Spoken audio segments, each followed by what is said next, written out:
아버지는 치매가 심하셔서 이제 농장 일을 할 수 없습니다. 마을회관 안에 장남의 목소리가 울려 퍼졌습니다. 사람들은 안타까운 표정으로 고개를 끄덕였고 누군가는 혀를 차며 말했습니다.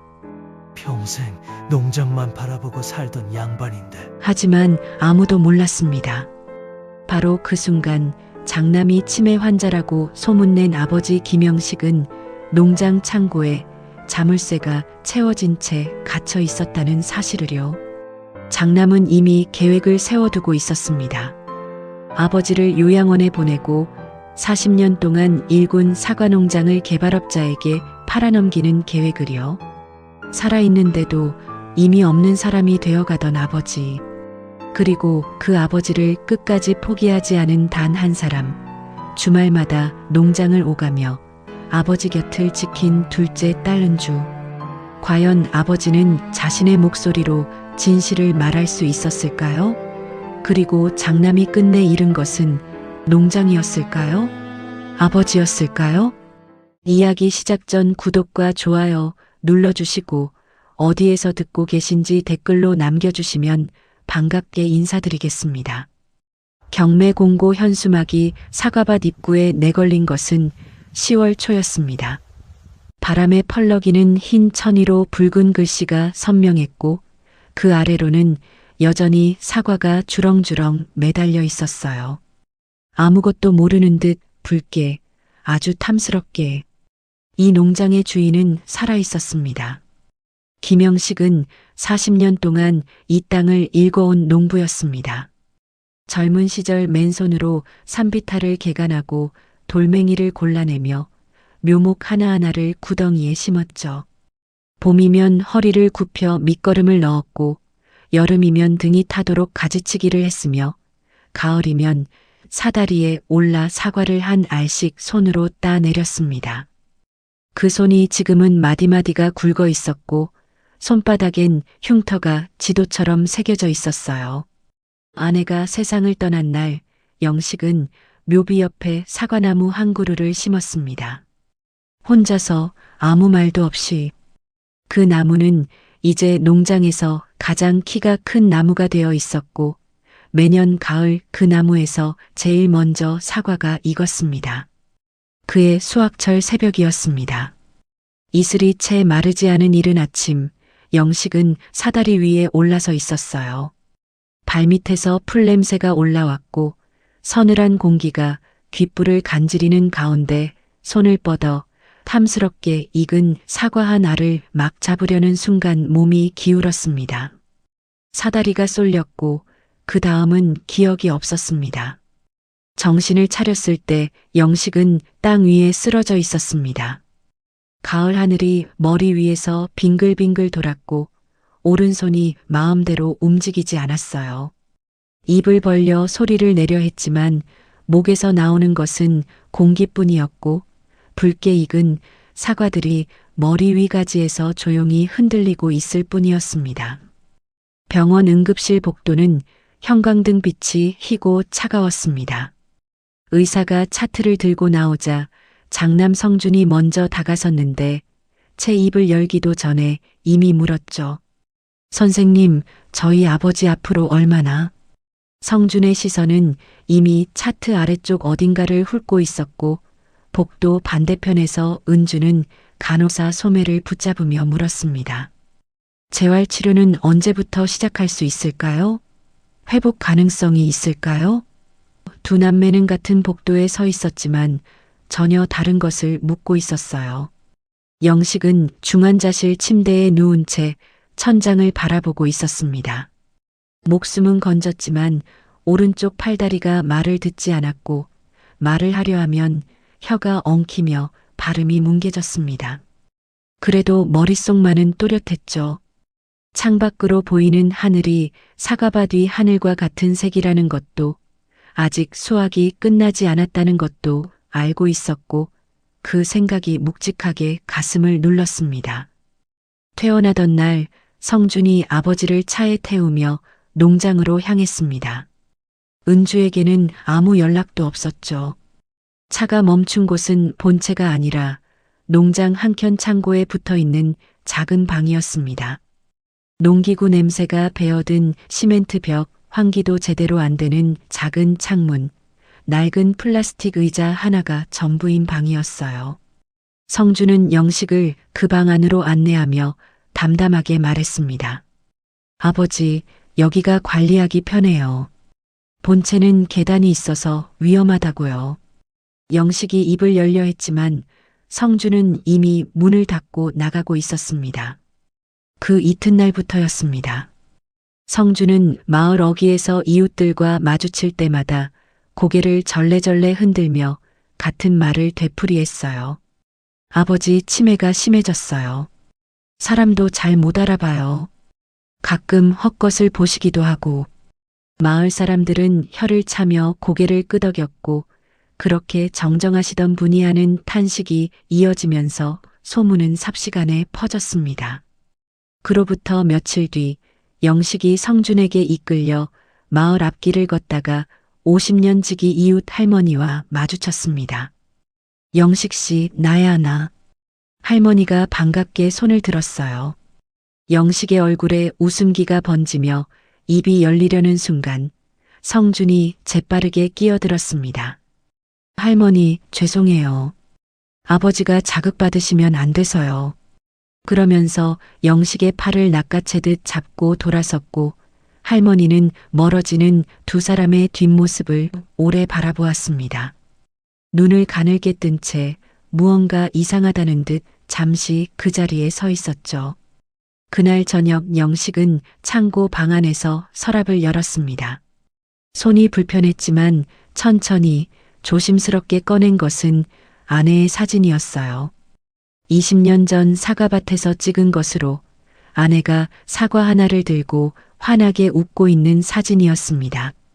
영식이 그 사진을 무릎 위에 올려놓고 한참 바라보고 있을 때 방문이 열리며 성준이 들어섰죠.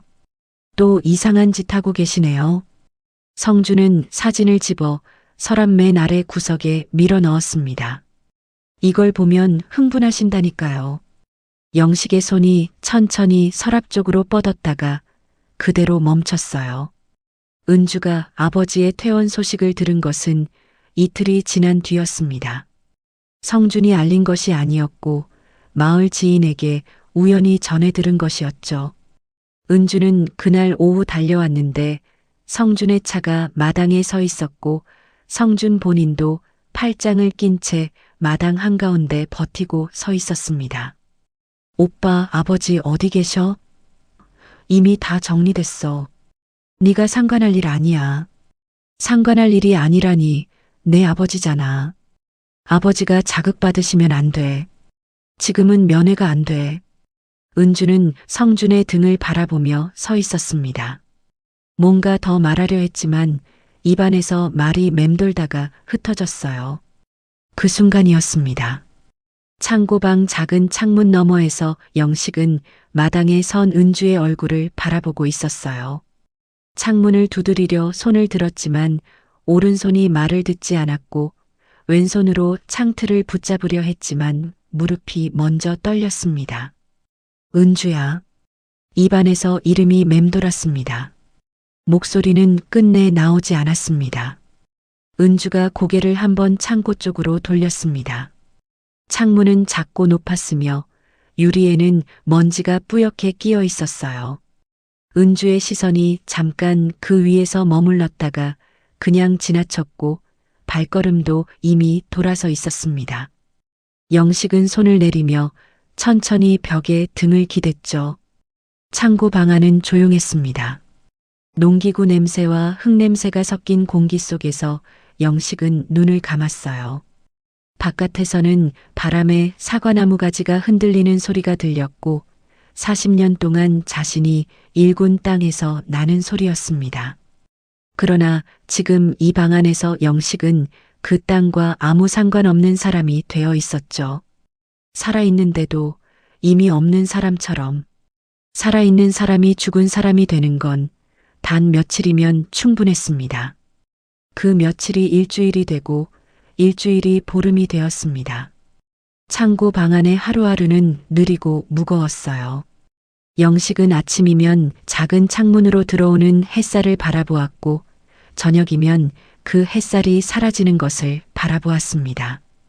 바깥에서는 사과나무가 바람에 흔들렸고 수확이 끝난 가지들이 앙상하게 드러나고 있었죠. 아무도 밑거름을 넣지 않았고 아무도 떨어진 낙과를 치우지 않았습니다. 그러던 어느 날 오전이었습니다. 농장 앞 비포장길에 먼지가 뽀얗게 일었습니다. 검은 고급 SUV 2대가 나란히 들어서더니 창고 맞은편 공터에 멈춰 섰어요. 차 문이 열리며 짙은 회색 코트를 걸친 남자가 내렸습니다. 박태성이었습니다. 40 중반으로 보였지만 눈빛은 날카로웠고 구두 끝이 햇빛에 번들거렸죠. 뒤따라 내린 부하 직원 2명은 서류 가방을 하나씩 들고 있었습니다. 성준이 마당 끝에서 걸어 나왔습니다. 두 사람이 악수를 나누는 모습은 오래전부터 이미 알고 지내온 사이처럼 자연스러웠어요. 성준은 박태성 일행을 본체 안으로 안내했습니다. 부엌 한가운데 놓인 밥상 위에 도면이 펼쳐졌는데 그 밥상은 영식이 40년 동안 밥을 먹던 자리였습니다. 좌식 밥상 위에 형광 표시가 된 지적도가 올라갔고 박태성이 손가락으로 굵게 표시된 선을 짚었습니다. 여기서 여기까지가 다 농장 부지죠? 성준이 고개를 끄덕였습니다. IC 진입로가 이쪽으로 잡히면 이 땅이 핵심 위치가 됩니다. 박태성의 목소리는 낮았지만 단호했어요. 지금 시세의 3배는 거뜬히 넘습니다. 어쩌면 그 이상도 가능하고요. 성준은 도면 위에 손을 얹은 채 잠시 아무 말도 하지 않았습니다. 그 침묵이 대답이었죠. 계약 이야기가 오가는 동안 박태성이 잠깐 밖으로 나왔습니다. 농장을 천천히 둘러보는 척하며 사과나무 사이를 걸었어요. 걸음이 한 그루 앞에서 멈추더니 구두 끝으로 나무 밑동을 한번 툭 걷어찼습니다. 사과나무는 흔들렸고 낙과 하나가 툭 떨어졌습니다. 성준은 그 장면을 보고 있었습니다. 아무 말도 하지 않았어요. 본체 안으로 다시 들어온 박태성이 코트 안주머니에서 명함을 꺼내 테이블에 밀었습니다. 명의 정리만 되면 계약금은 즉시 지급합니다. 하루도 안 걸려요. 성준이 명함을 집으며 천천히 말했습니다. 아버지 한정후견인 신청하면 됩니다. 치매 진단서만 있으면 제가 법적으로 대리인이 되거든요. 박태성이 만족스러운 듯 고개를 끄덕이며 의자에 등을 기댔죠. 두 사람은 그 자리에서 일정을 잡기 시작했습니다. 날짜를 주고받고 서류 목록을 짚어가며 이야기를 이어갔습니다. 마치 밭에서 사과 수확 계획을 짜는 것처럼 침착하고 조용했어요.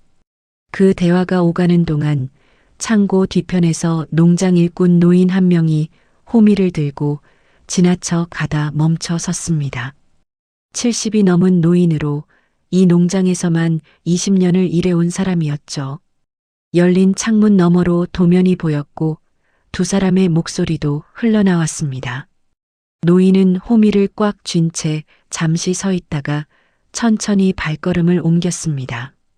다음 날 아침 성준이 노인을 불렀습니다. 어르신, 이번 달까지만 나오세요. 농장 사정이 바뀌어서요. 노인이 무언가 말하려 했지만 성준은 이미 등을 돌리고 있었어요. 노인은 손에 든 호미를 내려다보았습니다. 오래 들여다보았습니다. 창고 방 안에서 영식은 작은 창문에 귀를 바짝 기울이고 있었습니다. 성준과 박태성이 본체에서 나오는 소리가 들렸고 이어 도면을 돌돌 말아 가방에 넣는 소리가 났습니다.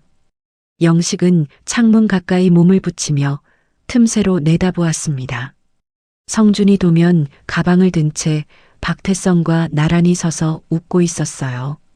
영식이 40년 전 처음 묘목을 심던 자리가 두 사람 발 아래였습니다. 영식의 시선이 그 발끝에서 멈췄습니다. 무릎에 힘이 빠졌습니다. 벽을 짚었지만 손이 떨렸어요. 천천히 무릎을 꿇듯 주저앉으며 벽에 등을 기댔습니다. 그날 저녁 성준이 방 안에서 전화를 했습니다. 창고 벽이 얇아 목소리가 흘러들었어요. 거기 치매 전문 병원이죠? 정밀 검사 예약을 잡고 싶은데요. 환자는 70이 넘으신 분이고, 네, 최대한 빠른 날짜로요. 영식은 눈을 감았습니다. 이미 알고 있었습니다.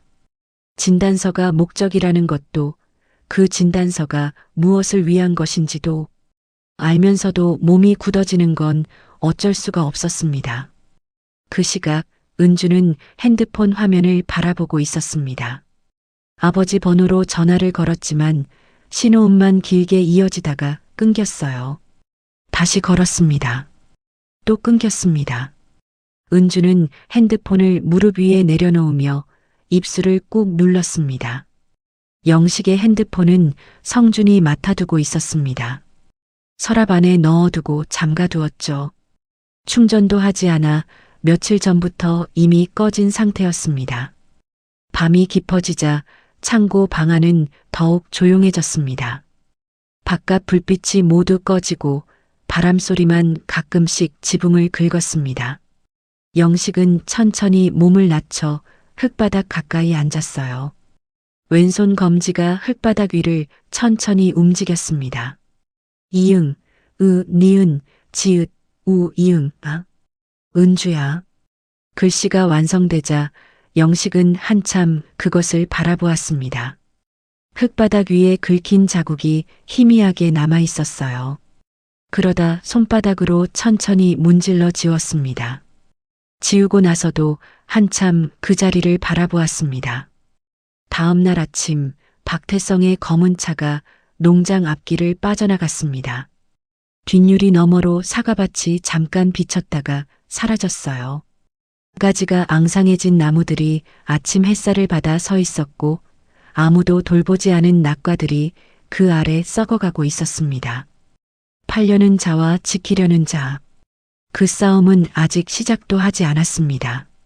박태성의 차가 사라진 그날 이후로도 영식의 핸드폰은 끝내 연결되지 않았습니다. 은주는 사흘 동안 아침 저녁으로 전화를 걸었지만 신호음은 언제나 허공에서 끊겼어요. 직장 급식실에서 국을 끓이다가도 퇴근길 버스 안에서도 잠들기 전 누운 채로도 전화를 걸었습니다. 연결되지 않는 전화기를 귀에 대고 있으면 가슴 어딘가가 조여드는 느낌이 들었죠. 이상했습니다. 아버지가 입원해 있을 때도 거동이 불편해졌을 때도 전화는 됐었으니까요. 급식실 동료 미숙이 국자를 저으며 은주 쪽을 슬쩍 바라보았습니다. 은주 씨, 오늘 또 전화했어요? 은주는 앞치마에 손을 닦으며 고개를 끄덕였어요. 아버지한테요. 근데 계속 안 받으세요. 미숙이 불을 낮추며 말했습니다. 오빠가 모시고 있다면서요. 아버지 상태가 안 좋으신 거 아닐까요? 은주는 잠깐 말이 없었습니다. 국 냄새가 피어오르는 주방 안에서 혼자 다른 생각을 하고 있었어요. 치매라고 하더라고요. 오빠가 말을 꺼내놓고 나니 오히려 이상한 기분이 들었습니다. 아버지의 목소리가 떠올랐어요. 뇌졸중으로 쓰러지기 전날 밤 통화할 때 그 목소리. 사과 수확이 내일부터라며 날씨 얘기를 했고 은준의 아이 학교 이야기를 물었고 마지막에 밥은 잘 먹고 다니냐 했습니다. 그 목소리가 치매 환자의 목소리였나요? 아니었죠. 성준에게 전화를 한 것은 그날 저녁이었습니다. 은주가 최대한 차분하게 말을 꺼냈어요. 오빠, 나 아버지 한번 뵈러 가면 안 될까? 목소리라도 들어야 할 것 같아서. 성준의 대답은 짧았습니다. 지금은 예민한 시기야. 사람이 오가면 아버지가 더 힘드셔. 조금만 기다려. 조금이 얼마야, 오빠? 벌써 몇 주째잖아. 내가 알아서 해. 네가 자꾸 이러면 아버지한테 안 좋다고. 전화가 끊겼습니다. 은주는 핸드폰을 식탁 위에 내려놓았어요. 손끝이 차가웠습니다. 그 주 토요일 오전 은주는 혼자 농장으로 향했습니다. 성준에게 알리지 않은 채였습니다. 버스를 2번 갈아타고 읍내에서 택시를 한 번 더 잡아타서 농장 입구까지 들어갔죠. 마을 어귀에서 내려 걸어가는 동안 낙엽이 발밑에서 부서졌고 익숙한 사과 냄새가 바람에 실려왔습니다. 그러나 예전 같은 포근함은 없었어요. 농장 앞마당에 성준의 차가 서 있었습니다. 은주는 잠시 망설이다가 그냥 걸어 들어갔습니다. 숨어서 올 이유가 없었죠. 자기 아버지를 보러 온 것이었으니까요. 성준이 마당 안에서 나왔습니다. 은주를 보자 눈이 굳어졌어요. 왜 왔어?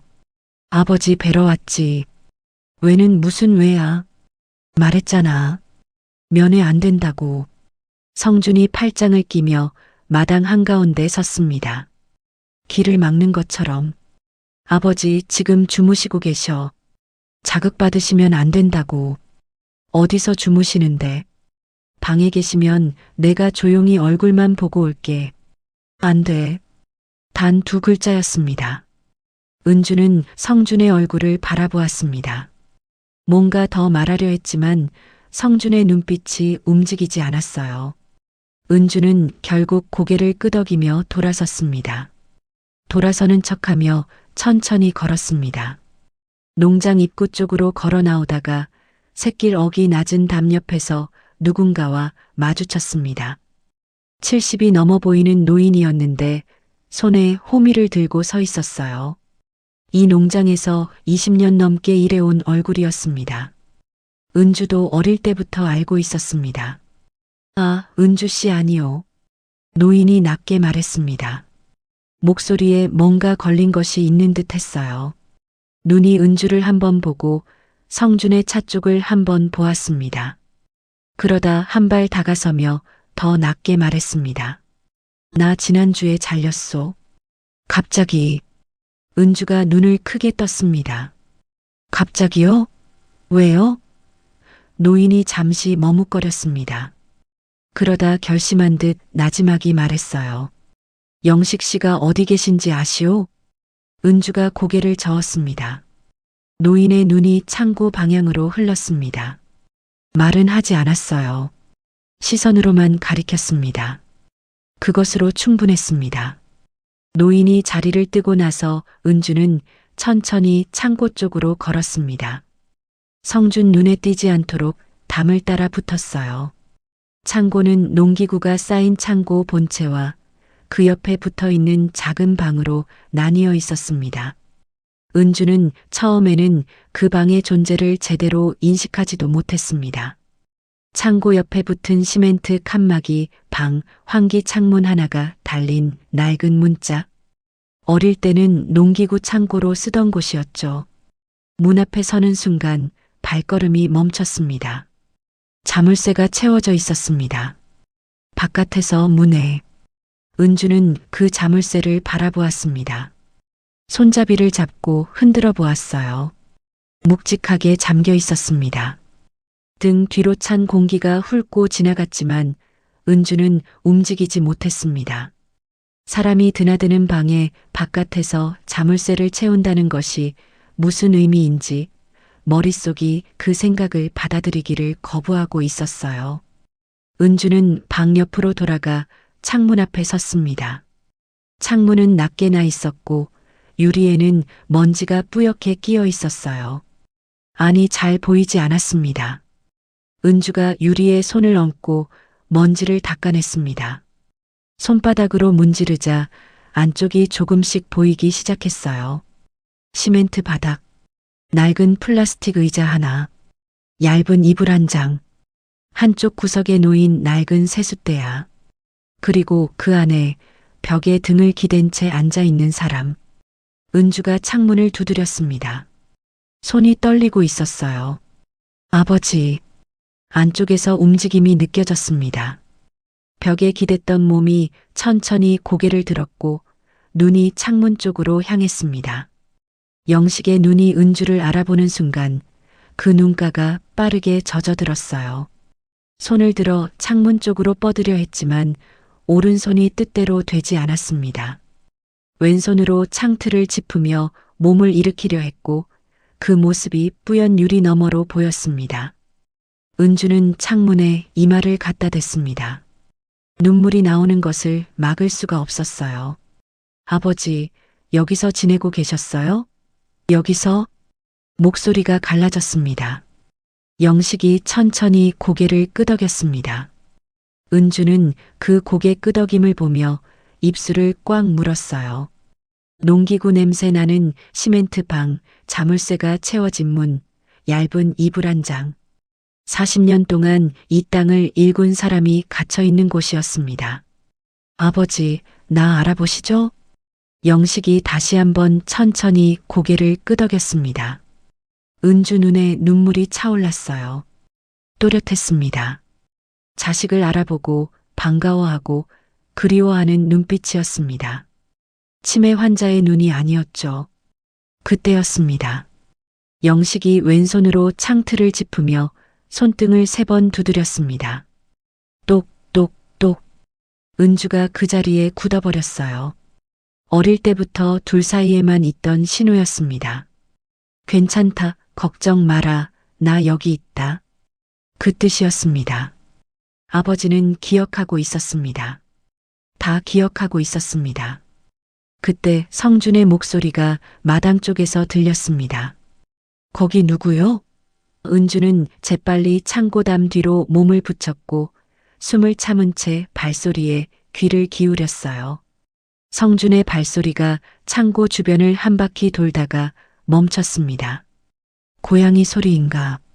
잠시 뒤 발소리가 멀어졌습니다. 은주는 담벼락에 등을 붙인 채 한참을 그 자리에 서 있었습니다. 가슴이 빠르게 뛰었어요. 손이 차가웠습니다. 이제 의심이 아니었습니다. 아버지는 바깥에서 자물쇠가 채워진 방에 갇혀 있었고 눈빛은 또렷했으며 어릴 때 신호까지 기억하고 있었습니다. 치매가 아니었죠. 그렇다면 오빠는 왜? 며칠 뒤 은주는 아버지 담당 재활치료사를 수소문했습니다. 병원 퇴원 기록에 이름이 남아 있었죠. 정소라 재활치료사. 은주는 치료사가 근무하는 병원 앞 카페에서 기다렸습니다. 정소라는 30대 중반의 여성으로 말이 조심스러웠습니다. 처음에는 환자 정보를 말하기 어렵다며 손을 저었어요. 은주가 천천히 말했습니다. 저는 딸입니다. 아버지가 치매라고 하는데 제가 직접 만나보니까 그렇지 않은 것 같아요. 저한테만 말씀해 주세요. 소라가 잠시 커피잔을 내려다보다가 낮게 입을 열었습니다. 사실 저도 이상하다고 생각했어요.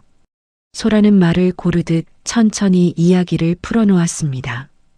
치료 중에 영식은 날짜를 정확하게 말했고 자신의 이름과 가족 이름을 모두 기억했으며 며칠 전 있었던 일도 또렷하게 이야기했다고 했죠.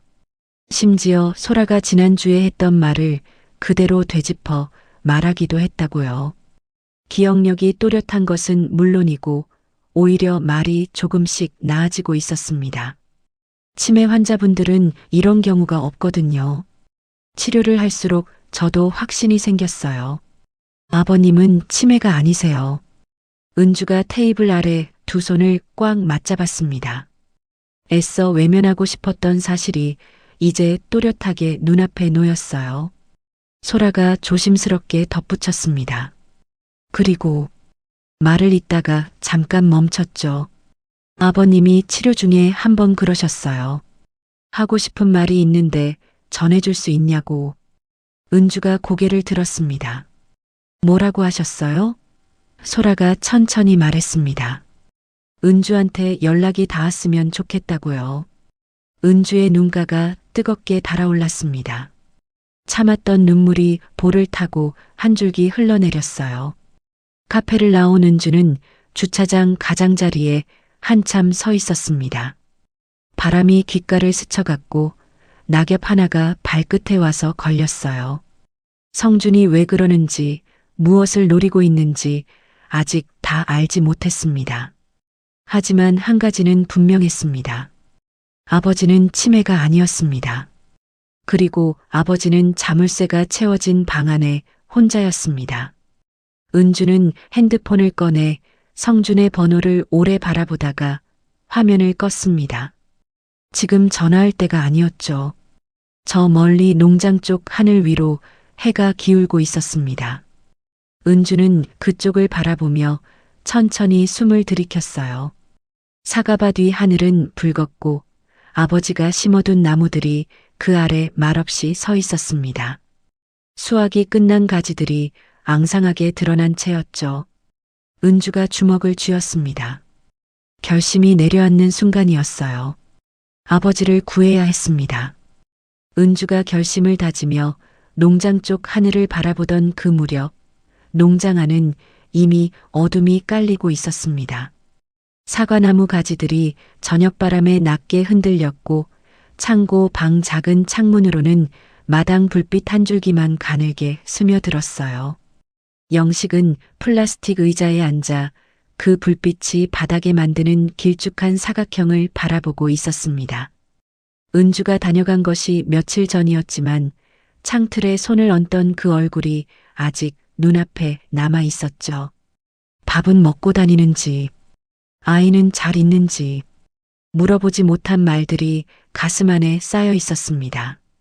비가 내리기 시작한 것은 저녁 8시가 넘어서였습니다. 처음에는 지붕을 가볍게 두드리는 소리였다가 이내 창고 처마를 두드리며 굵어졌어요. 흙냄새가 빗속에 섞여 창문 틈으로 밀려들었고 시멘트 바닥이 습기를 머금으며 더 차갑게 느껴졌습니다. 그때 바깥에서 발소리가 들렸습니다. 두 사람이었습니다. 한 명은 성준이었고 다른 한 명은 목소리 톤으로 보아 박태성이었습니다. 두 사람이 창고 처마 아래로 들어서는 소리가 났고 바로 이어 술병 부딪히는 소리가 들렸어요. 영식은 천천히 고개를 들었습니다. 총의 날짜는 잡혔어요? 박태성의 목소리가 빗소리에 섞여 들렸습니다. 성준이 술잔을 받으며 대답했어요. 다음 달로 잡았습니다. 이장한테 얘기해뒀고요. 마을 사람들은 다 내 편이에요. 아버지가 치매다 소문이 이미 퍼진 상태라 아무도 의심 안 합니다. 박태성이 낮게 웃었습니다. 마을 공동시설 약속은 했고요? 네. 그걸로 이장 설득하는 건 쉬웠어요. 빗소리가 처마를 두드렸습니다. 영식은 자리에서 천천히 몸을 일으켰어요. 창고 방문은 바깥에서 잠겨 있었지만 창고 본체와 연결된 낡은 판자 벽에는 틈이 있었습니다. 수십 년 전부터 있던 틈이었어요. 영식은 그 틈을 알고 있었습니다. 이 창고를 처음 지을 때 직접 판자를 댄 것이 자신이었으니까요. 영식이 천천히 그 판자 쪽으로 다가갔습니다. 왼손으로 벽을 짚어가며 발소리가 나지 않도록 발 뒤꿈치를 들고 움직였어요. 빗소리가 커서 발소리는 묻혔습니다. 판자 틈에 귀를 가까이 대자 두 사람의 목소리가 또렷하게 들어왔습니다. 계약금은 총회 끝나는 날 바로 드릴게요. 박태성이 코트 안주머니에서 봉투를 꺼내는 소리가 났습니다. 바스락 두꺼운 종이 봉투였어요. 이건 우선 선지급으로요. 수고비 개념으로 생각하세요. 잠깐 침묵이 흘렀고 이어 성준이 봉투를 여는 소리가 났습니다. 확인하는 듯 잠시 조용했다가 봉투가 구겨지며 주머니 속으로 들어가는 소리가 났습니다. 감사합니다. 성준의 목소리는 낮았지만 만족스러운 빛이 묻어났어요. 영식은 판자에 이마를 갖다 댔습니다. 빗소리 너머로 들려오는 아들의 목소리가 낯설었습니다.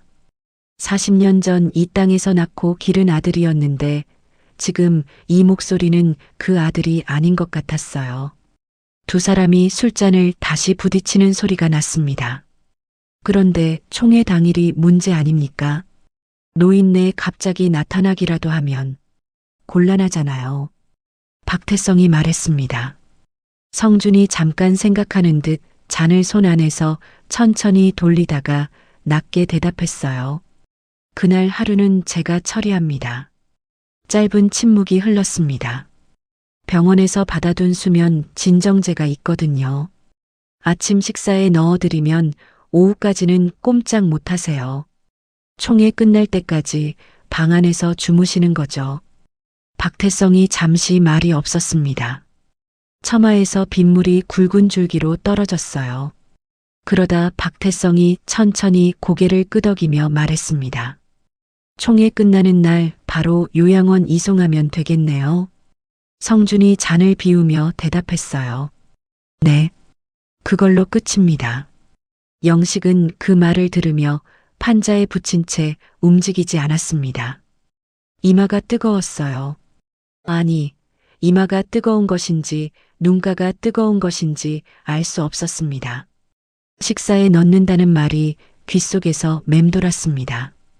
자신이 매일 아침 받아먹는 밥그릇이 떠올랐어요. 성준이 직접 가져다주는 그 밥그릇이 손이 판자를 잡은 채 하얗게 변했습니다. 성준의 목소리가 다시 이어졌습니다. 사실 이게 다 아버지한테도 좋은 거예요. 요양원이 여기보다 훨씬 낫잖아요. 돌봐주는 사람도 있고. 박태성이 동조하듯 말했습니다. 그럼요. 자식이 어떻게 매일 붙어서 모십니까? 현실적으로 생각해야죠.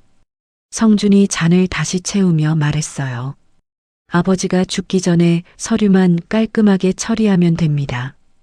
그게 다예요. 아버지가 죽기 전에. 그 말이 귓속에서 울렸습니다. 영식은 왼손으로 판자를 짚은 채 손가락이 하얗게 변하도록 힘을 주었어요.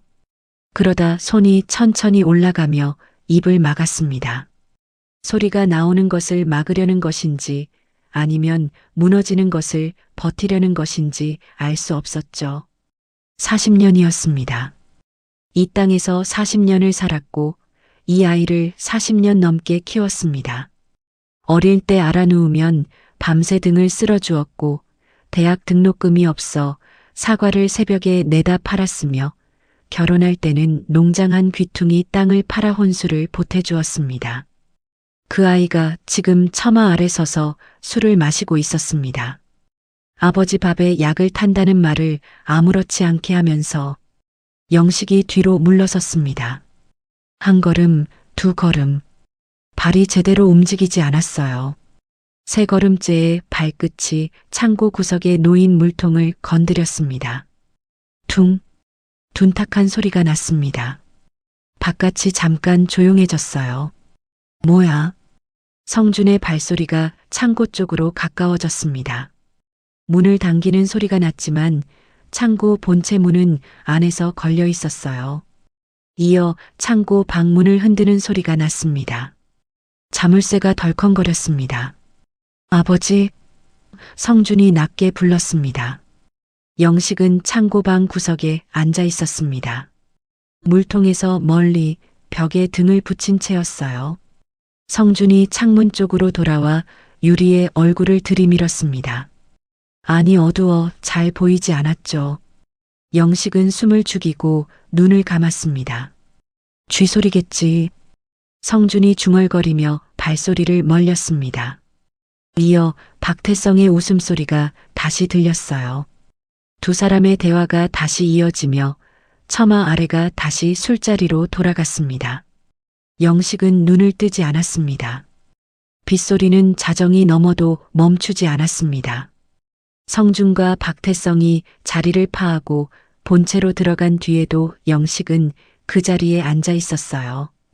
등 뒤 시멘트 벽이 차가웠고 이불이 있었지만 덮을 생각이 나지 않았습니다. 다음 날 아침이 떠올랐습니다. 성준이 밥그릇을 들고 들어오는 모습이 눈앞에 그려졌어요.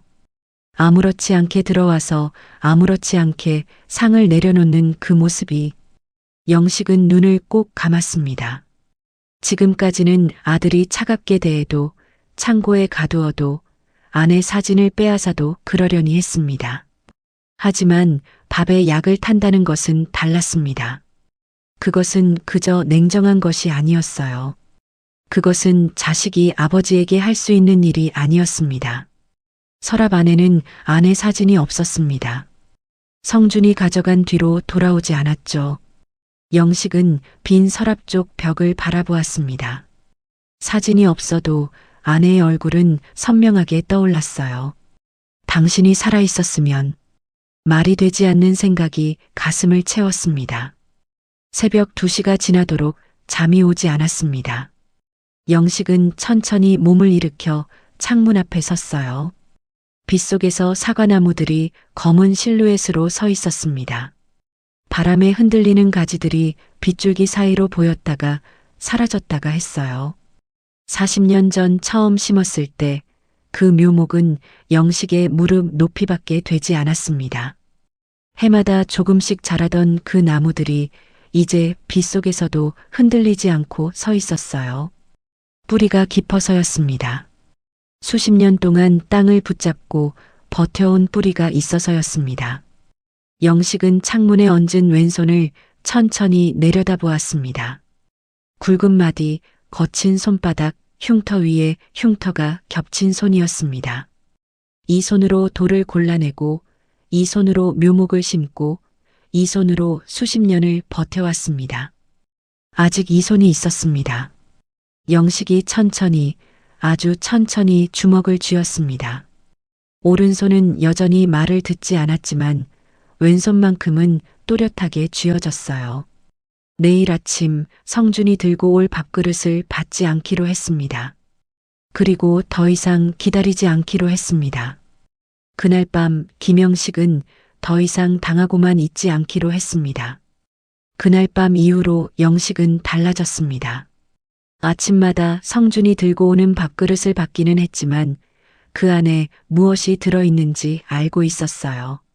첫날은 숟가락을 들다가 내려놓았습니다. 다음 날은 아예 건드리지 않았습니다. 성준이 왜 안 드세요? 물으면 영식은 눈을 감은 채 고개를 저었고 성준은 또 저러신다며 밥그릇을 들고 나갔어요. 배가 고팠습니다. 그러나 그보다 더 급한 일이 있었습니다. 정소라가 치료를 하러 오는 날은 사흘에 한 번이었습니다. 성준이 치료사만큼은 막지 못했어요. 막았다가는 바깥에서 문제가 될 수 있다는 것을 알고 있었으니까요. 다만 치료 시간에는 반드시 문 앞에 서 있거나 창문 너머로 안을 들여다보았습니다. 소라가 다음 방문 오는 날 영식은 준비를 해두었습니다.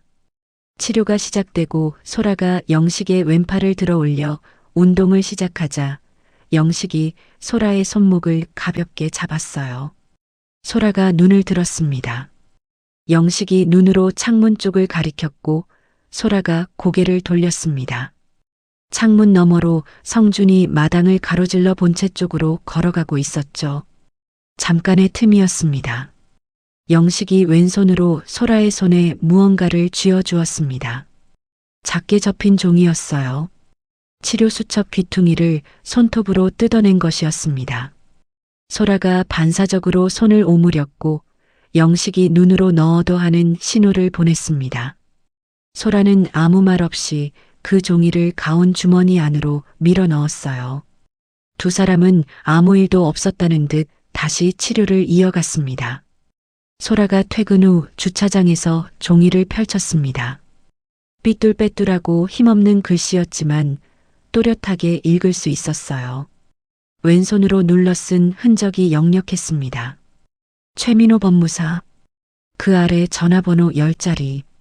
소라는 그 종이를 오래 내려다보았습니다. 그날 저녁 은주에게 전화를 걸었어요. 은주가 법무사 사무실을 찾아간 것은 그로부터 이틀 뒤였습니다. 읍내 중심가 낡은 건물 3층이었는데 엘리베이터가 없어 계단을 걸어 올라가야 했어요. 복도 끝 유리문에 최민호 법무사 사무소라는 글자가 붙어 있었습니다. 은주가 문을 두드리자 안에서 들어오세요 하는 목소리가 들렸어요. 최민호는 50대 중반의 남자였습니다. 머리가 반쯤 새었고 두꺼운 안경 너머로 눈이 작고 깊었어요.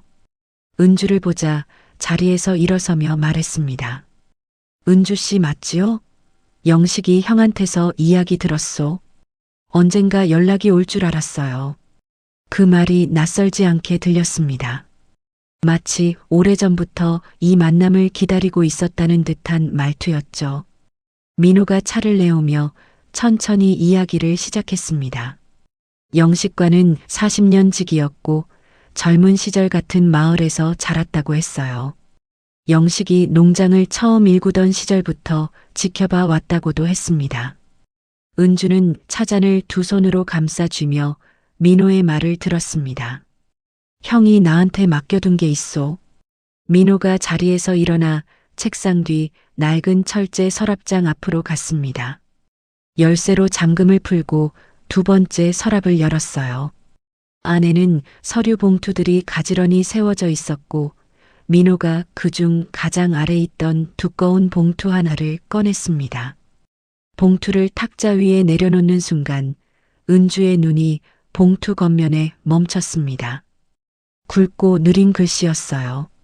영식의 손글씨였습니다. 내가 죽거든 열어봐라. 은주는 그 글씨를 바라보며 입술을 꼭 다물었습니다. 손끝이 차가워졌어요.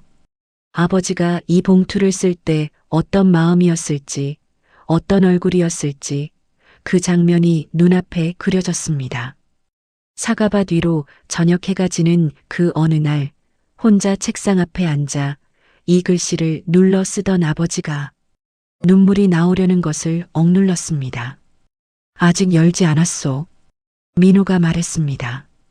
형이 살아있으니까요. 그런데 이번 일을 듣고 나서는 때가 됐다 싶었어요. 민호가 봉투를 조심스럽게 뜯었습니다. 안에서 서류 여러 장이 나왔어요. 민호가 첫 장을 펼쳐 탁자 위에 놓았습니다. 유언장이었습니다. 민호가 천천히 읽어 내려갔습니다.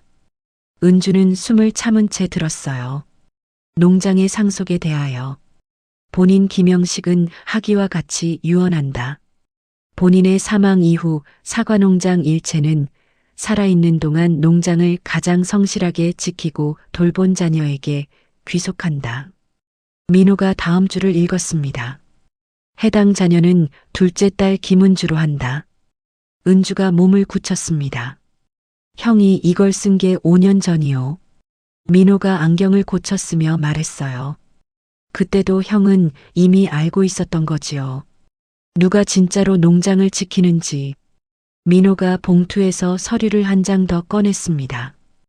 은주가 새벽 4시부터 농장에 출근한 기록이었어요.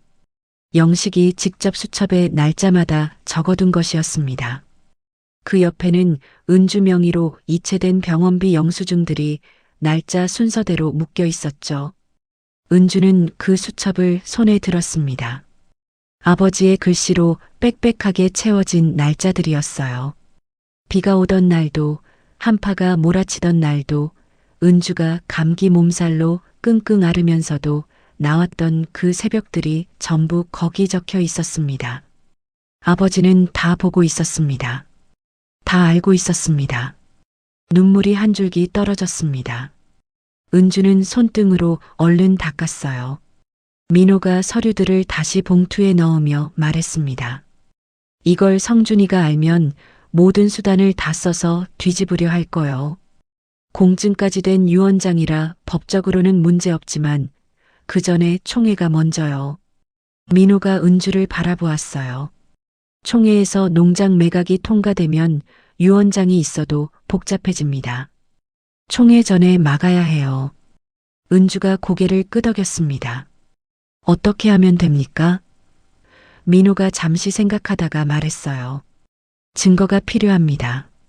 유언장만으론 부족해요. 성준이가 아버지를 의도적으로 치매 환자로 만들었다는 것, 그 과정에서 어떤 일이 있었는지, 그게 있어야 총회장에서 뒤집을 수 있소. 치매 진단서 말씀하시는 거죠? 그것부터 시작해야 해요. 은주가 사무실을 나온 것은 저녁 6시가 넘어서였습니다. 계단을 내려오는데 다리에 힘이 없었어요. 건물 밖으로 나와 주차장 가장자리 낮은 벽에 걸터 앉았습니다. 바람이 귓가를 스쳐갔고 가로등이 하나씩 켜지기 시작했어요. 가방 안에 넣어둔 봉투가 느껴졌습니다. 민호가 유언장 사본을 만들어 건네준 것이었어요. 은주는 가방을 두 손으로 꼭 안았습니다. 아버지가 5년 전에 써둔 글씨가 지금 자신의 가슴에 닿아 있었습니다. 아버지는 알고 있었습니다. 그 오랜 새벽들을, 그 병원비 이체 내역들을, 아무도 봐주지 않아도 묵묵히 나왔던 그 시간들을 한 번도 입 밖에 꺼내지 않으면서 수첩에 날짜를 적으며 혼자 간직해왔습니다. 눈물이 한꺼번에 쏟아졌습니다. 주차장 한켠에서 은주는 가방을 끌어안은 채 한참을 울었어요. 소리 없이 어깨만 흔들리며. 울음이 가라앉고 나서 은주는 핸드폰을 꺼냈습니다. 치매 진단을 내린 병원을 검색했어요.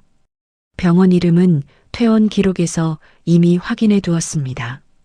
다음 날 오전에 방문 예약을 잡았습니다. 이튿날 오전 은주는 병원을 찾아갔습니다. 원무과에 영식의 진료 기록 열람을 신청했어요. 직원이 서류를 훑어보더니 잠깐 기다리라며 자리를 떴습니다. 그리고 한참 뒤에 돌아와서 말했어요. 담당 선생님이 직접 확인해야 한다고 하시는데요. 시간이 좀 걸릴 것 같습니다. 기다렸습니다. 30분이 지났습니다. 1시간이 지났어요. 담당이가 나타난 것은 1시간 반이 지나서였습니다. 50대 초반의 남자로 흰 가운을 걸치고 있었지만 눈이 불안하게 움직였어요. 따님 되세요? 네. 아버지 진단 기록 확인하러 왔습니다. 담당이가 잠깐 시선을 내리깔았다가 들었습니다. 치매 진단은 정식 절차대로 이루어진 겁니다. 보호자 동의도 있었고요. 어떤 검사를 하셨는지 기록을 보고 싶어서요. 그건 저희 내부 자료라서. 저는 환자 가족입니다. 열람 권한이 있지 않나요? 담당이의 손이 가운 주머니 안에서 움직였습니다. 잠깐 눈이 흔들렸어요. 그러다 법적 절차를 밟아오시면 검토해드리겠습니다 하며 돌아섰습니다. 은주는 그 뒷모습을 바라보았습니다. 자료가 없어서 못 보여주는 것이 아니었어요. 보여주기 싫은 것이었습니다. 그것이 무슨 뜻인지 은주는 알고 있었습니다. 병원을 나오면서 은주는 민호에게 전화를 걸었습니다. 담당이가 기록 열람을 막았습니다.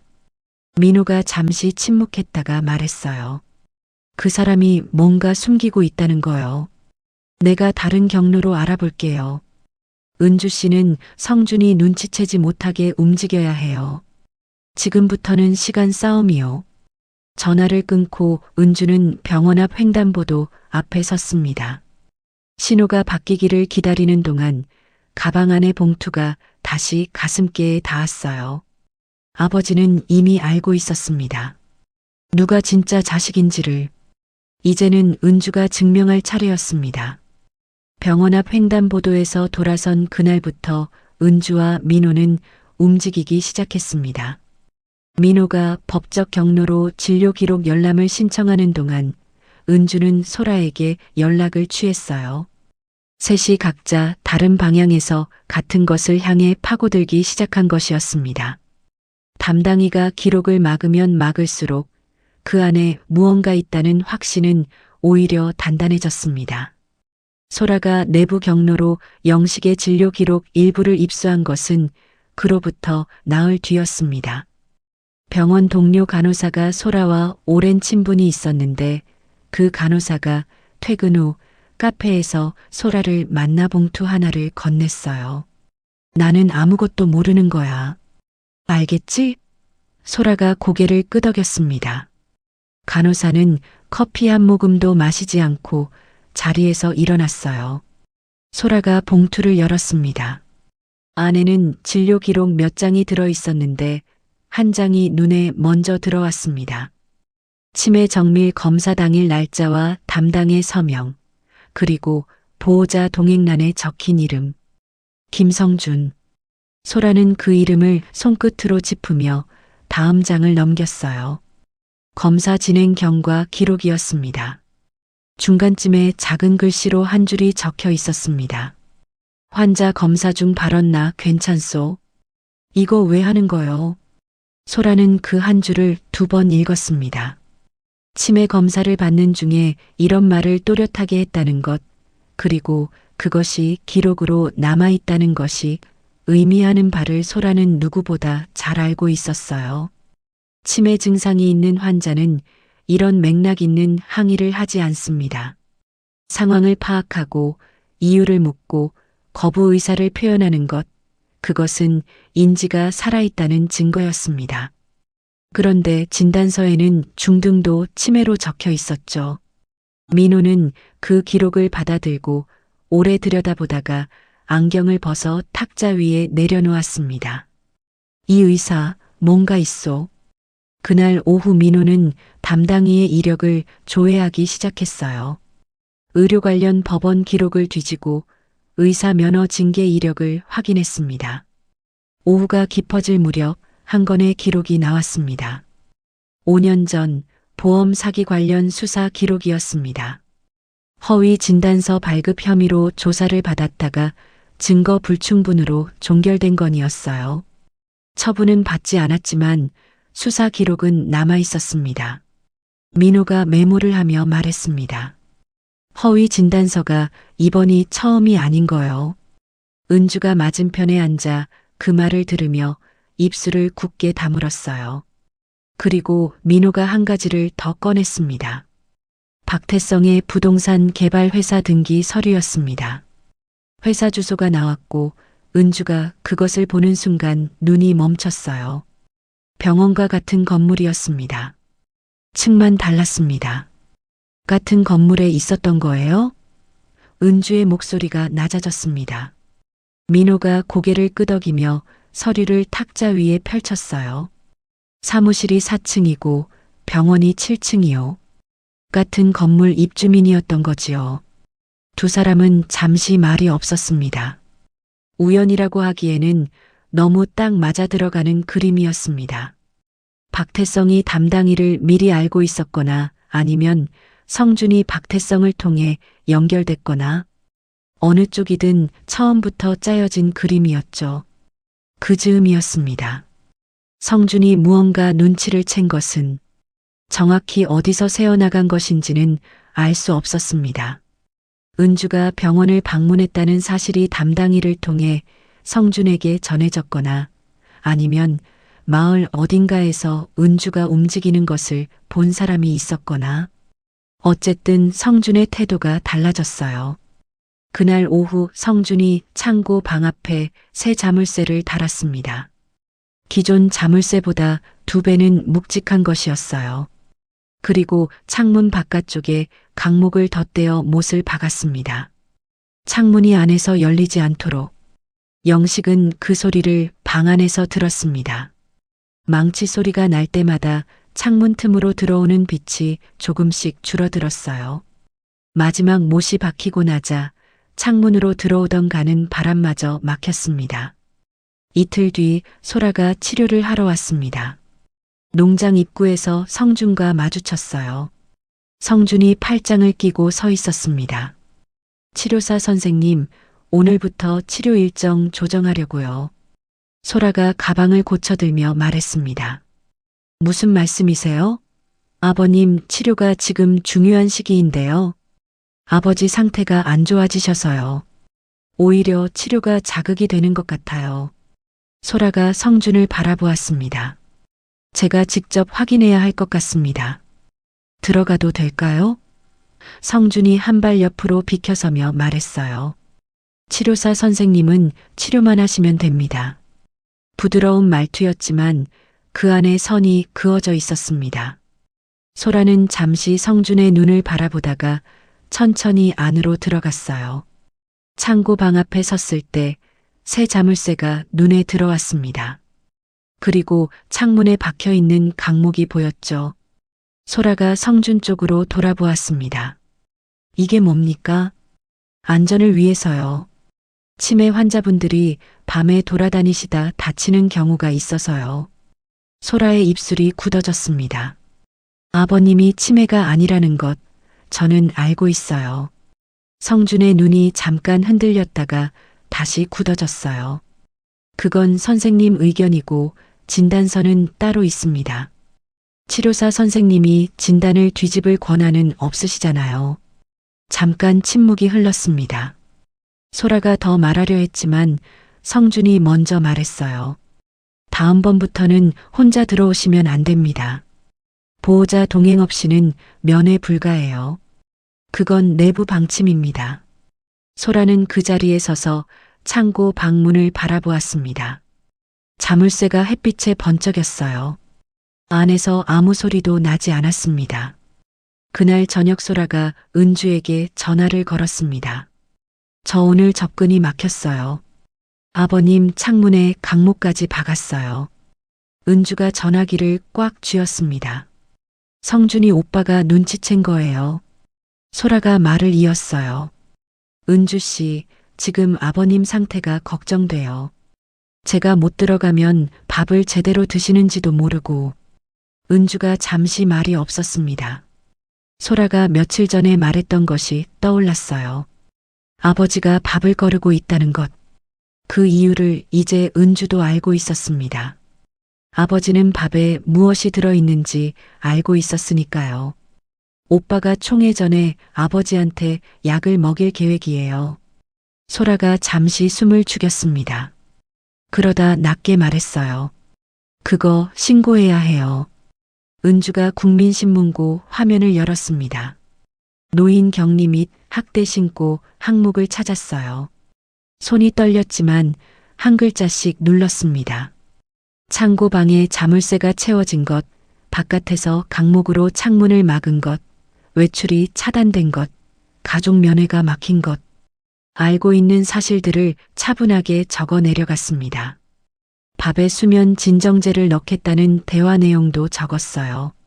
증거는 아직 없었지만 정황이라도 기록으로 남겨야 했습니다. 접수 완료 문자가 들어온 것은 자정이 가까울 때였습니다. 담당자 배정 후 조사 일정을 안내해 드리겠습니다. 짧은 문장이었지만 은주는 그 화면을 한참 바라보았어요. 처음으로 바깥에서 누군가가 이 일을 알게 됐다는 뜻이었습니다. 아버지가 그 창고 방 안에 혼자가 아니라는 뜻이기도 했죠. 그 무렵 성준의 핸드폰에 박태성의 전화가 왔습니다. 성준이 마당 한켠에서 낮게 통화하며 말했어요. 네, 알고 있습니다. 조금 빠르게 움직여야 할 것 같아요. 전화를 끊은 성준이 달력을 꺼내 들었습니다. 총회 날짜가 다음 달로 잡혀 있었습니다. 성준이 펜을 들고 그 날짜에 동그라미를 쳐둔 채 한참 바라보다가 이내 날짜를 앞쪽으로 옮겨 새로 적었습니다. 2주가 당겨졌습니다. 농장 위 하늘에는 별이 드문드문 떠 있었습니다. 바람도 없는 밤이었어요. 창고 방 안에서 영식은 강목이 박힌 창문 앞에 서서 바깥을 바라보고 있었습니다. 나무 사이로 사과밭이 보였고 아내를 묻은 자리 옆에 심어둔 나무가 어둠 속에 서 있었습니다. 시간이 촉박해지고 있었습니다. 누구에게든 총회 날짜가 2주 앞당겨졌다는 사실을 은주가 알게 된 것은 마을 이장 아내를 통해서였습니다. 장날 읍내 시장에서 마주친 이장 아내가 무심코 꺼낸 말이었어요. 성준 씨가 총회 날짜 바꿨던데 은주 씨는 알고 있었어요? 은주는 아무렇지 않은 척 웃으며 네, 들었어요 했지만 시장 골목을 빠져나오자마자 민호에게 전화를 걸었습니다. 손이 떨렸어요. 2주밖에 안 남았습니다. 민호가 잠시 침묵했다가 말했어요. 서두릅시다. 성준이 이장을 찾아간 것은 날짜를 앞당기기로 결심한 바로 다음 날이었습니다. 마을 이장은 60대 후반의 남자로 마을 일이라면 발벗고 나서는 사람이었어요. 성준이 이장 집 마루에 앉아 차를 받아 마시며 말했습니다. 이장님, 사실 이번 개발이 마을 전체에 도움이 됩니다. 개발 수익 일부를 마을 회관 리모델링이랑 경로당 신축에 쓸 수 있어요. 이장이 찻잔을 내려놓으며 눈을 반짝였습니다. 얼마나? 성준이 구체적인 금액을 말했고 이장의 눈이 더 밝아졌어요. 이틀 뒤 마을 게시판에 임시총회 공고가 붙었습니다. 흰 종이에 검은 글씨로 날짜와 안건이 적혀 있었어요. 안건은 단 하나였습니다. 김영식 소유 농지 일체 매각의 건. 지나가던 마을 어르신들이 공고 앞에 멈춰서서 읽었고 고개를 끄덕이며 말했습니다. 성준이가 아버지 농장 정리하려는구먼. 치매 환자 모시기 힘들었을 텐데. 마을 여론은 빠르게 성준 쪽으로 기울고 있었죠. 그 공고가 붙은 날 저녁이었습니다. 은주의 핸드폰으로 문자 하나가 왔어요. 저장되지 않은 번호였습니다. 문자에는 딱 한 줄이 적혀 있었습니다. 나는 영식 씨 편이요. 할 말이 있소. 은주가 답장을 보내자 다음 날 아침 일찍 만나자는 장소가 왔습니다. 읍내 버스 정류장 옆 작은 분식집이었어요. 그 자리에 나온 것은 농장 일꾼 노인이었습니다. 20년을 농장에서 일해온 그 노인이었죠. 노인은 분식집 구석자리에 앉아 은주를 기다리고 있었어요. 은주가 마주 앉아 노인이 낮게 말했습니다. 내가 해고당하던 날 박태성이라는 사람이랑 성준이가 나누는 얘기를 들었소. 도면 펼쳐놓고 땅값 얘기하는 거 다 봤어요. 노인이 손으로 테이블을 짚으며 말을 이었습니다. 근데 그것보다 담당 의사병원에 성준이가 여러 번 다녀간 거 내가 알고 있어. 치매 진단받기 전에 3번은 됐을 거요. 은주가 몸을 앞으로 당기며 물었습니다. 어떻게 하셨어요? 노인이 낮게 대답했어요. 내가 그 병원 건물 앞에서 성준이 차를 본 거요. 3번이나. 박태성 회사도 그 건물 아니요. 은주가 민호에게 보낼 메모를 핸드폰에 받아 적었습니다. 노인이 마지막으로 말했어요. 영식 씨가 그 농장에서 돌을 골라내던 사람이요. 내가 20년을 같이 일했는데 그 사람이 치매라는 건 말이 안 돼요. 은주가 고개를 끄덕이며 노인의 손을 잠깐 잡았습니다. 노인의 손이 거칠고 컸어요. 영식의 손처럼. 총회가 닷새 앞으로 다가온 날 박태성이 성준을 찾아왔습니다. 이번에는 고급 SUV가 아니라 혼자 택시를 타고 왔어요. 눈에 띄지 않으려는 듯 했습니다. 성준이 박태성을 본체 안으로 들이며 커피를 내왔고 두 사람이 탁자에 마주 앉았습니다. 박태성이 서류 가방에서 계약서 초안을 꺼내 탁자 위에 펼쳤어요. 총회 당일 결의되는 즉시 서명합니다. 공증은 다음 날 바로 진행하고요. 박태성이 계약서 마지막 장을 짚으며 말했습니다. 계약금은 현금으로 준비돼 있어요. 서명하는 자리에서 바로 드립니다. 성준이 계약서를 훑어내려가며 고개를 끄덕였어요. 두 사람이 악수를 나누는 소리가 창고 쪽까지 들렸습니다. 빈 창고 방 안에는 아무도 없었지만 사과나무 가지가 그 소리 위로 바람에 흔들렸어요. 그날 밤 성준은 방 안에서 전화를 했습니다. 창고 방과 본체 사이 거리가 있었지만 농장이 조용한 탓에 말소리가 흘러나왔어요. 소라가 치료를 명목으로 창고 방 앞까지 왔다가 본체 쪽 불빛을 보며 멈춰서서 들었습니다. 네, 산드류 양원이죠. 입소 상담을 하려고요.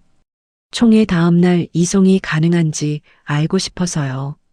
환자는 70이 넘으신 분이고 이동이 불편하신데.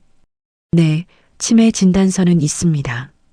잠깐 들었다가 다른 곳도 알아보고 연락드릴게요. 2군데였습니다. 성준은 2곳에 연달아 전화를 했어요. 소라는 발소리를 죽이고 창고 방 쪽으로 다가가 문 앞에 섰습니다. 자물쇠가 달린 문을 가만히 바라보다가 낮게 두드렸습니다. 2번. 안에서 2번이 돌아왔습니다. 소라가 문에 입을 가까이 대고 속삭였습니다. 아버님, 저예요. 잠시 침묵이 흘렀다가 문 안쪽에서 긁히는 소리가 났어요. 종이를 미는 소리였습니다. 문 아래 틈으로 작게 접힌 종이 한 장이 나왔습니다. 소라가 쪼그려 앉아 종이를 집었습니다. 펼치지 않고 주머니에 넣고 자리에서 일어섰어요. 성준의 전화 소리가 아직 본체에서 들렸습니다. 소라는 아무 일도 없었다는 듯 창고 앞을 지나쳐 농장 입구 쪽으로 걸어 나갔습니다. 주차장에서 차에 탄 소라가 종이를 펼쳤습니다. 가로등 불빛 아래였어요. 왼손으로 눌러 쓴 삐뚤빼뚤한 글씨였지만 한 글자씩 읽을 수 있었습니다. 총의 날 내가 가야 합니다. 나를 데려가 주세요. 소라는 그 종이를 한참 바라보았습니다. 창문에 강목이 박혀 있었고 문에는 자물쇠가 채워져 있었어요. 총의 날 아침에는 약이 든 밥이 들어갈 것이었습니다.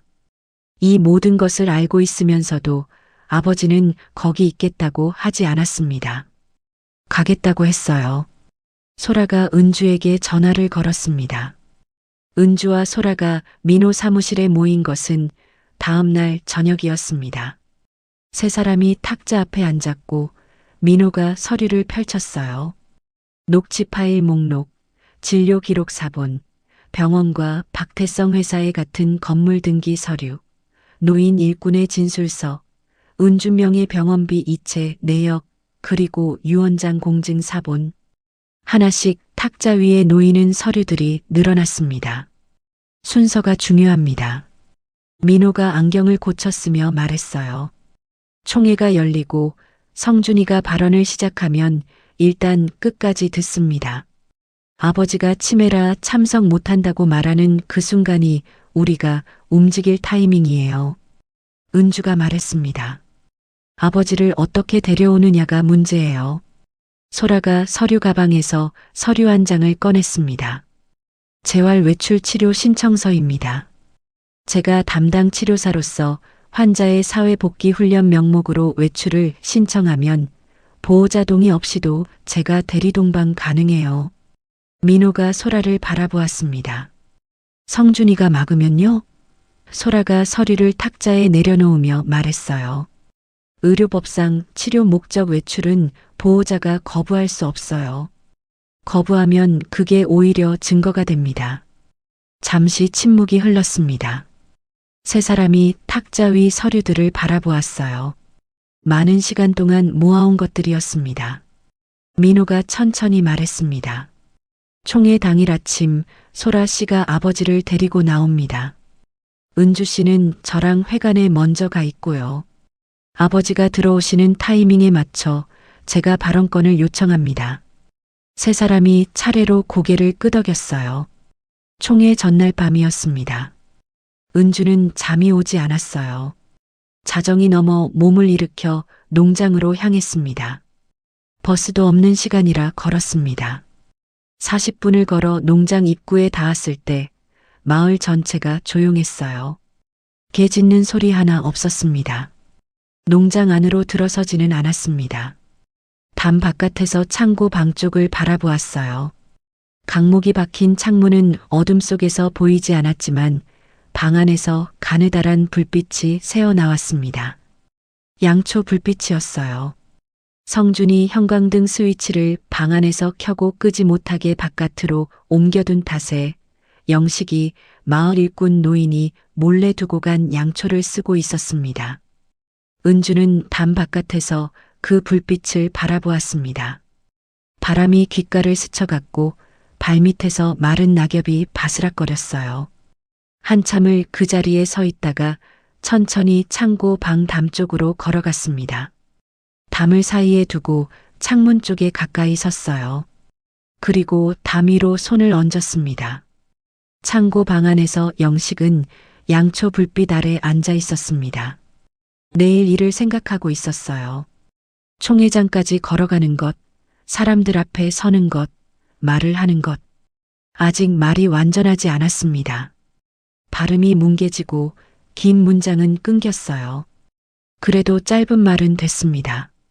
해야 할 말이 길지 않았으니까요. 할 말은 몇 마디면 충분했습니다. 그때 창문 쪽에서 기척이 느껴졌습니다.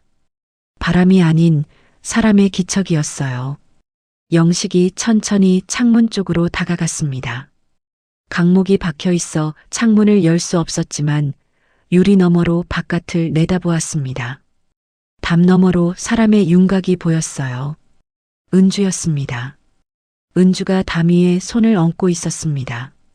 영식이 강목 사이 틈으로 왼손을 가져다 창문 유리에 얹었어요. 유리가 차가웠습니다. 바깥에서 은주의 손이 담 위에 놓인 채였고 창문 안에서 영식의 손이 유리에 닿아 있었습니다. 두 사람 사이에는 담과 창문과 유리 한 장이 있었죠. 말은 없었습니다. 아무 말도 필요하지 않았어요. 얼마나 그렇게 있었는지 알 수 없었습니다. 바람이 불었고 양초 불빛이 흔들렸고 창문 안팎이 조용했습니다. 은주가 담 위에 손을 천천히 내리며 몸을 돌렸어요. 발소리가 멀어졌습니다. 영식도 창문에서 손을 떼며 뒤로 물러섰습니다. 내일이었습니다. 내일은 왔습니다. 총회 당일 아침 농장 위 하늘은 맑았습니다. 구름 한 점 없는 10월의 하늘이었고 햇살이 사과나무 가지 사이로 비스듬히 내려앉았어요. 영식은 새벽 5시부터 깨어 있었습니다. 잠이 온 것이 아니었죠. 그냥 누워서 천장을 바라보다가 동이 트는 것을 느꼈습니다. 강목이 박힌 창문 틈으로 빛이 가늘게 새어 들어왔고 시멘트 바닥 위로 아침 햇살이 길쭉하게 누웠어요. 영식은 천천히 몸을 일으켰습니다. 무릎이 뻐근했고 허리가 당겼어요. 손을 짚어 자리에서 일어서며 창문 앞에 섰습니다. 강목 사이로 보이는 사과밭이 아침 햇살에 붉게 물들어 있었습니다. 수확이 끝나고도 몇 알이 가지에 남아 있었고 그것들이 햇빛을 받아 빛나고 있었어요. 오늘이었습니다.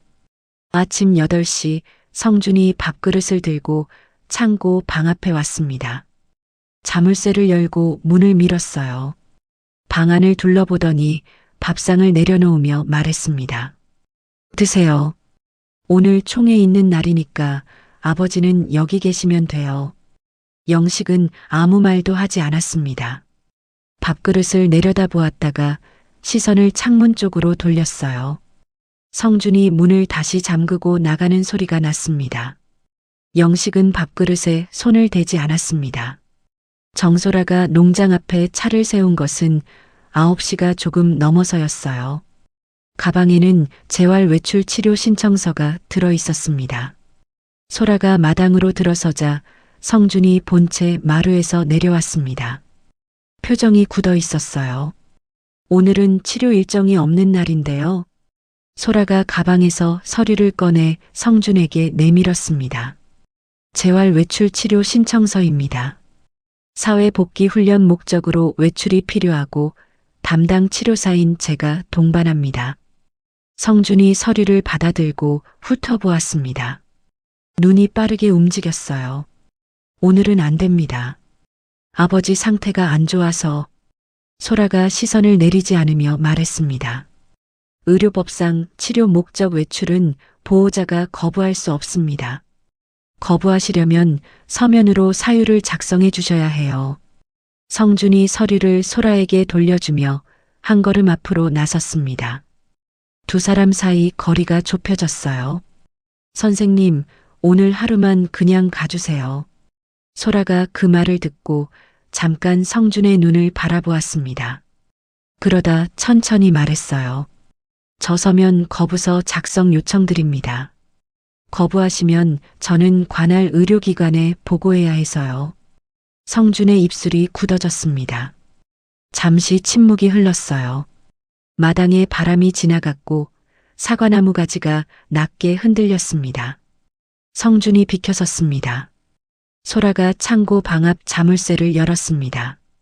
성준에게서 열쇠를 받아냈을 때 손이 떨렸지만 자물쇠에 열쇠를 꽂는 동안 손을 굳혔어요. 자물쇠가 열리며 문이 당겨졌습니다. 방 안에 영식이 서 있었습니다. 이미 일어서서 기다리고 있었어요. 낡은 점퍼를 걸치고 한 손에 지팡이를 쥐고 있었습니다. 아내 생전에 영식이 쓰던 지팡이였는데 성준이 챙기지 않은 탓에 방구석에 남아있던 것이었죠. 영식이 소라를 보았습니다. 눈이 흔들리지 않았어요. 소라가 낮게 말했습니다. 가시겠어요? 영식이 고개를 끄덕였습니다. 두 사람이 방에서 나왔습니다. 마당 한켠에 성준이 서 있었어요. 아버지의 모습을 보는 순간 성준의 얼굴에서 무언가가 지나쳤습니다. 당황한 것인지 계산하는 것인지 알 수 없는 표정이었어요. 영식은 성준을 향해 고개를 돌리지 않았습니다. 지팡이를 짚으며 마당을 가로질렀고 소라가 그 옆에 나란히 걸었습니다. 농장 입구를 나서는 영식의 뒷모습을 성준이 바라보았습니다. 한참 그 자리에 서 있었어요. 마을회관 앞에는 이미 마을 사람들이 삼삼오오 모여 있었습니다. 총회 시작은 10시였는데 9시 반부터 사람들이 들어오기 시작했어요.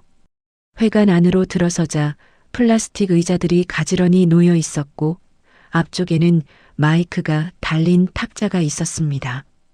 사람들이 자리를 잡으며 웅성거렸어요.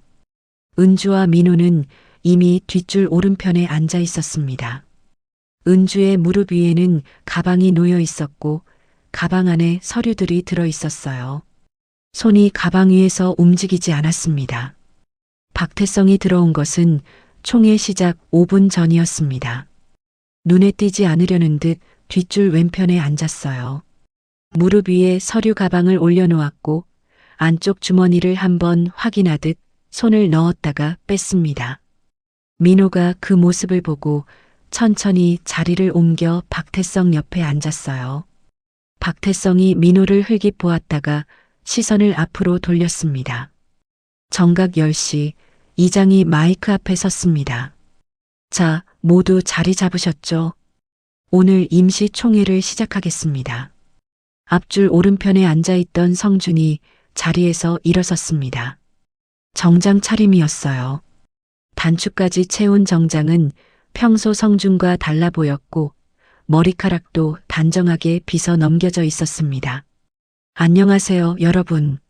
먼저 아버지 대신 제가 나서게 된 점 양해 말씀드립니다. 성준이 마이크를 잡으며 말했습니다. 아버지는 오늘 몸이 불편하셔서 참석하지 못하셨습니다. 치매 증상이 심해져서 이런 자리에 나오시기가 어렵습니다. 마을 사람들이 고개를 끄덕였어요. 앞줄에 앉은 어르신 몇 분이 그러겠지 하며 혀를 찼습니다. 아버지를 대신해 제가 농장 관련 모든 사항을 처리하도록 하겠습니다. 이번 개발건은 마을 전체에도 이익이 되는 사안으로 그 순간이었습니다. 회관 뒷문이 열렸습니다. 삐걱 하는 소리가 작게 났지만 회관 안이 조용한 탓에 그 소리가 뚜렷하게 들렸어요. 사람들이 일제히 뒤를 돌아보았습니다. 지팡이를 짚은 노인이 문을 열고 들어서고 있었습니다. 옆에서 젊은 여자가 팔을 살짝 받쳐주고 있었어요. 노인은 천천히 한 걸음씩 문턱을 넘어들어섰습니다. 지팡이가 바닥에 닿는 소리가 났습니다. 톡, 톡, 톡. 회관 안이 술렁였습니다. 저게 영식 씨 아니야? 누군가 낮게 말했어요. 영식 씨잖아, 영식 씨. 앞줄에 앉아있던 할머니가 몸을 일으키려다 옆 사람에게 잡혔습니다. 사람들의 시선이 일제히 뒷문 쪽으로 몰렸어요. 마이크를 잡고 있던 성준이 굳어버렸습니다. 아버지, 왜 여기? 목소리가 나왔지만 그 뒤가 이어지지 않았습니다. 영식은 멈추지 않았습니다. 지팡이를 짚으며 회관 가운데 통로를 걸어 들어갔어요. 양옆으로 앉은 마을 사람들의 시선이 영식을 따라 움직였습니다. 발소리가 바닥에서 또렷하게 났고 회관 안의 다른 모든 소리가 그 발소리 아래로 가라앉았어요. 박태성이 무릎이 서류 가방을 들고 자리에서 슬그머니 일어섰습니다. 민호가 박태성의 팔을 잡았어요. 손을 거두려는 것처럼 자연스럽게 그러나 단단하게. 박태성이 민호를 내려다보았습니다. 민호는 앞쪽만 바라보고 있었어요. 영식이 앞쪽 탁자 앞에 섰습니다. 성준이 마이크를 잡은 채 옆으로 비켜서지 못했어요. 영식이 지팡이로 바닥을 한번 짚으며 균형을 잡았습니다. 그리고 마이크를 향해 손을 뻗었습니다. 성준이 마이크를 잡은 손에 힘이 들어갔어요. 잠깐 두 사람의 손이 마이크 위에서 겹쳤다가 성준이 손을 내렸습니다. 마을 사람들이 지켜보고 있었으니까요. 영식이 마이크 앞에 섰습니다. 입술이 움직이기 전에 잠깐 침묵이 흘렀어요. 그 침묵이 길게 느껴졌습니다. 회관 안 50여 명이 숨을 죽이고 있었죠. 영식이 입을 열었습니다. 나는 치매가 아닙니다. 발음이 완전하지는 않았지만 또렷하게 들렸습니다. 회관 안이 더욱 조용해졌어요. 영식이 천천히 시선을 앞쪽으로 돌리며 말을 이었습니다. 지금 여러분 얼굴이 다 보입니다. 이름도 다 압니다. 영식의 시선이 앞줄 이장에게 닿았습니다. 이장님, 작년에 허리 수술하셨지요. 지금도 왼쪽으로 앉으시면 불편하시죠? 이장이 굳어버렸어요. 영식의 시선이 오른편 어르신에게 옮겨갔습니다. 박씨 어르신, 30년 전에 우리 둘이 뒷산에서 밤나무 심었소. 그 나무 지금도 잘 있소? 어르신의 눈가가 빨개졌어요. 영식이 왼쪽 앞줄에 앉은 할머니를 보았습니다. 순례 씨, 당신 딸이 작년에 애를 낳았지요. 잘 크고 있소?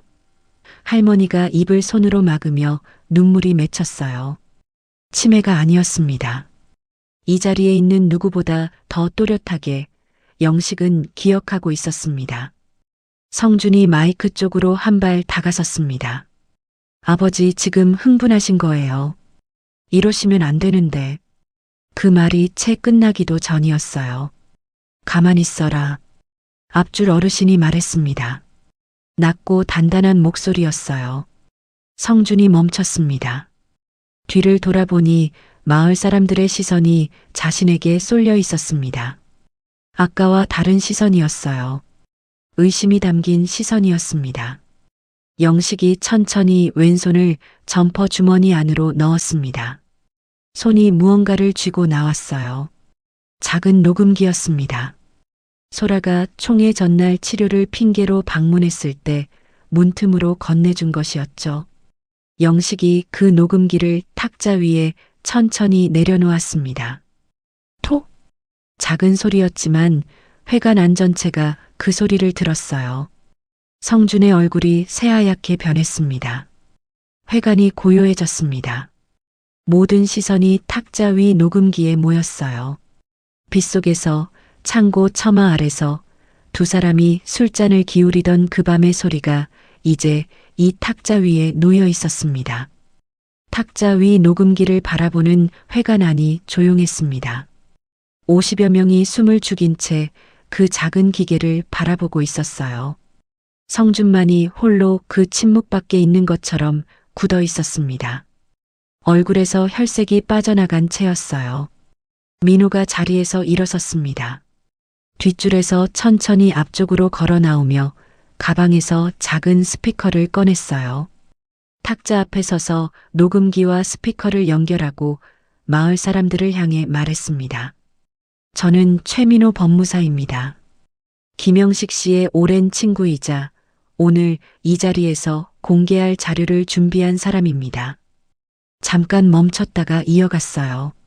지금부터 들으시는 것은 편집되지 않은 원본 녹음입니다. 파일 생성 날짜와 메타데이터가 그대로 남아있고 원본은 공증 사무소에 별도 보관되어 있습니다. 민호가 재생 버튼을 눌렀습니다. 처음에는 빗소리가 들렸습니다. 처마를 두드리는 빗소리, 물이 떨어지는 소리, 바람 소리. 그 다음 목소리가 흘러나왔어요. 총의 날짜는 잡혔어요? 다음 달로 잡았습니다. 마을 사람들은 다 내 편이에요. 회가 난 사람들이 소리 쪽으로 몸을 기울였습니다. 성준의 목소리였으니까요. 마을 사람들은 그 목소리를 알고 있었어요. 수십 년을 들어온 목소리였습니다. 녹음이 이어졌습니다. 총회 당일 나타나면 곤란하잖아요. 그날 하루는 제가 처리합니다. 병원에서 받아둔 수면 진정제가 있거든요. 아침 식사에 넣어드리면 오후까지는 꼼짝 못하세요. 회관 안에서 낮은 탄식이 흘러나왔습니다. 앞줄에 앉아있던 할머니가 손으로 입을 막았어요. 옆자리 어르신이 눈썹을 찌푸리며 성준 쪽을 돌아보았습니다. 녹음은 계속됐습니다. 총회 끝나는 날 바로 요양원 이송하면 되겠네요. 네. 그걸로 끝입니다. 잠시 침묵이 흘렀다가 마지막 목소리가 이어졌어요. 아버지가 죽기 전에 서류만 깔끔하게 처리하면 됩니다. 재생이 멈췄습니다. 회관 안이 완전히 조용해졌어요. 아무도 말하지 않았습니다. 바깥에서 바람이 지나가는 소리만 들렸습니다. 성준이 앞으로 나섰습니다. 이거 편집된 겁니다. 맥락을 잘라낸 거예요. 목소리가 높아졌지만 떨렸어요. 제가 한 말이 아니에요. 조작된 거라고요. 민호가 서류를 한 장 꺼내 들었습니다. 파일 메타데이터입니다. 생성 일시, 수정 이력이 전부 여기 나와 있어요. 단 한 번도 편집되지 않았습니다. 민호가 서류를 앞줄 이장에게 건넸어요. 이장이 안경을 고쳤으며 서류를 들여다보았습니다. 뒷줄에서 누군가 낮게 말했습니다. 저 목소리가 성준이 목소리잖아. 우리가 모르는 목소리도 아니고 또 다른 목소리가 이었어요. 수면제를 밥에 넣는다고? 아버지한테? 회가 난 웅성거림이 낮게 깔리기 시작했습니다. 성준이 손을 들어 잠깐요 하며 말하려 했지만 이미 마을 사람들의 시선은 달라져 있었어요. 아까의 눈빛이 아니었습니다. 조금 전까지만 해도 고개를 끄덕이던 그 얼굴들이 이제 성준을 향해 굳어져 있었습니다. 민호가 다음 서류를 꺼냈습니다. 이것은 영식 씨 치매 진단 당일 차트 기록입니다. 민호가 한 줄을 짚었어요.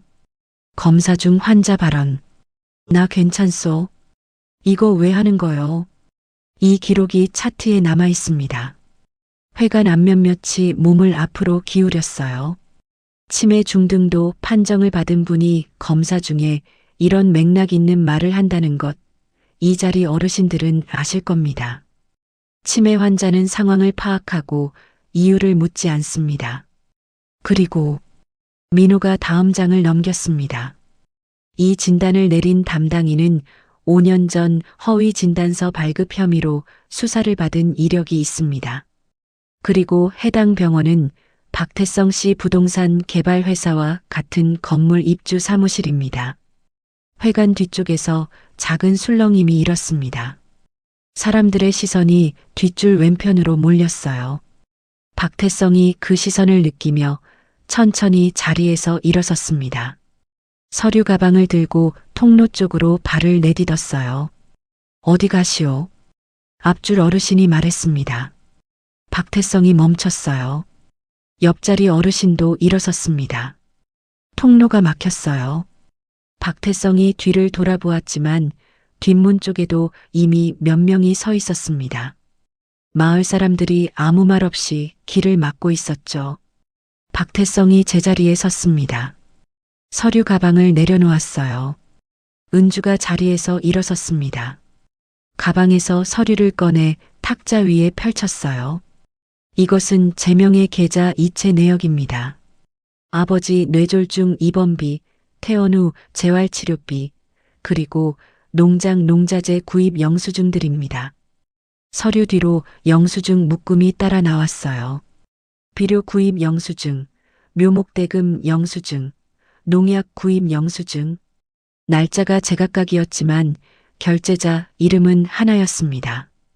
김은주. 주말마다 올라와서 챙겨갔습니다. 제가 올 수 있는 날에는 전부 왔어요. 그리고 수첩 하나를 탁자 위에 올려놓았습니다. 이것은 아버지가 직접 쓰신 수첩입니다. 민호가 수첩을 받아 이장에게 건넸어요. 이장이 펼쳐들었습니다. 날짜마다 짧은 글씨가 적혀 있었어요. 토요일, 일요일, 추석 연휴, 설 연휴, 농번기. 날짜 옆에 이름이 반복됐습니다. 은주 왔다. 은주 왔다. 은주 왔다. 비 오는 날도, 영하의 날도, 날짜 옆에 이름은 같았어요. 이장이 수첩을 한 장 한 장 넘겼습니다. 몇 년치가 빼곡하게 채워져 있었어요. 성준의 이름은 한 번도 나오지 않았습니다. 이장이 수첩을 덮으며 앞을 바라보았습니다. 아무 말도 하지 않았어요. 오래된 글씨들이 눈앞에 남아있는 것처럼 잠시 그 자리에서 움직이지 않았습니다. 그때였습니다. 회관 뒷줄에서 조용히 일어서는 사람이 있었습니다. 성준의 아내였어요. 아까부터 구석자리에 앉아 남편 쪽을 힐끗힐끗 바라보다가 남편의 눈과 마주치자 시선을 내리깔고는 가방을 들고 천천히 뒷문 쪽으로 걸어갔습니다. 아무도 그를 막지 않았어요. 뒷문이 열리고 닫혔습니다. 성준이 그 뒷모습을 보았지만 아무 말도 하지 않았습니다. 민호가 마지막 봉투를 가방에서 꺼냈습니다. 두꺼운 봉투였어요. 겉면에 손글씨가 적혀 있었습니다. 민호가 그 봉투를 들어 올리며 말했습니다. 이것은 김영식 씨가 5년 전 작성하고 공증을 마친 유언장입니다. 회관 안이 다시 조용해졌어요. 민호가 봉투를 천천히 뜯었습니다.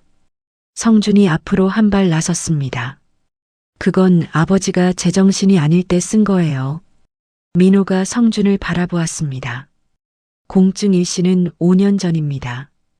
영식 씨가 건강하시던 시절이고 당시 공증 담당 법무사가 본인 의사를 직접 확인했습니다. 저입니다. 성준의 입이 닫혔습니다. 민호가 유언장을 펼쳐 읽어 내려갔어요. 조용하고 또렷한 목소리였습니다. 본인 김영식은 다음과 같이 유언한다. 본인 사망 이후 사과농장 일체는 살아있는 동안 농장을 가장 성실하게 지키고 돌본 자녀에게 귀속한다. 해당 자녀는 둘째 딸 김은주로 한다. 회관 안이 멈춘 듯 조용해졌습니다. 그 침묵이 길게 이어졌어요. 성준이 그 자리에 주저앉았습니다. 무릎이 꺾인 것처럼 천천히 바닥으로 내려갔어요. 버티려는 것도 아니었고 무너지는 것을 막으려는 것도 아니었습니다. 그냥 주저앉았습니다. 정장 바지 무릎이 회관 바닥에 닿았고 두 손이 바닥을 짚었어요. 아무 말도 나오지 않았습니다. 영식이 성준을 바라보았습니다. 오래 바라보았어요. 지팡이를 짚은 채 바닥에 주저앉은 아들을 내려다보는 그 눈빛에 분노는 없었습니다. 이겼다는 기색도 없었어요. 그냥 오래, 아주 오래 바라보았습니다. 40년 동안 키운 아들이 저렇게 바닥에 앉아 있었고 영식은 그것을 바라보는 것 외에 할 수 있는 것이 없었습니다. 눈가에 무언가가 고였어요. 영식이 고개를 들어 천장 쪽을 바라보았습니다. 형광등이 하얗게 빛나고 있었어요. 눈물이 흘러내리지 않도록 한참 그 빛을 바라보았습니다. 이장이 자리에서 일어섰습니다. 오랫동안 성준을 알아온 사람이었고 총회를 소집한 사람이기도 했어요. 이장이 마이크 앞에 서서 잠시 말을 고르다가 입을 열었습니다.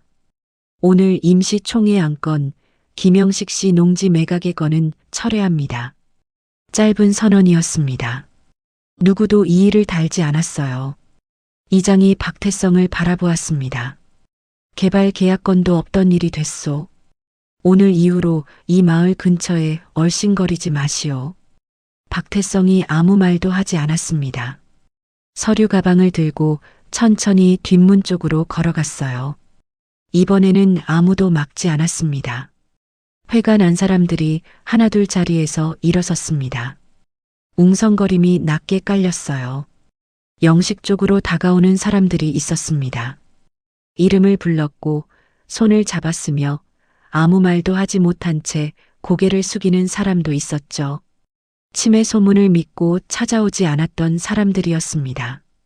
영식이 그 손들을 하나씩 받았습니다. 지팡이를 짚은 채 조용히 은주가 아버지 곁으로 왔습니다. 아무 말도 하지 않았어요. 그냥 아버지 옆에 섰습니다. 영식이 은주 쪽을 바라보았고 왼손을 들어 은주의 손을 잠깐 잡았습니다. 꼭 쥐었다가 천천히 놓았어요. 성주는 여전히 바닥에 앉아 있었습니다. 사람들이 그 옆을 지나쳐 나갔어요. 누구도 그에게 말을 걸지 않았고 누구도 손을 내밀지 않았습니다. 회관이 비워지면서 성준의 주변으로 빈 의자들만 남았어요. 마지막으로 회관을 나서려던 영식이 문 앞에서 걸음을 멈췄습니다. 뒤를 돌아보았어요. 빈 의자들 사이 바닥에 앉아 있는 성준이 보였습니다. 아무도 없는 회관 안에서 성준은 고개를 숙인 채 움직이지 않았어요.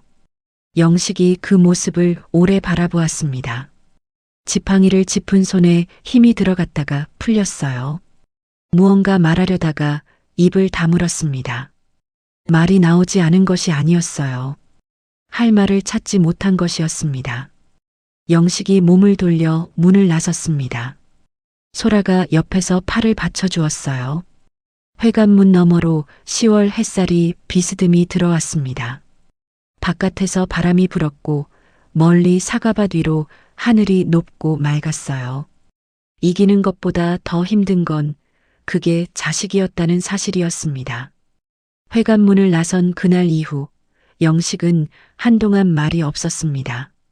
밥을 먹을 때도 사과나무 아래 앉아 있을 때도 소라가 재활 치료를 하러 와서 팔을 들어 올릴 때도 영식은 그냥 조용했어요.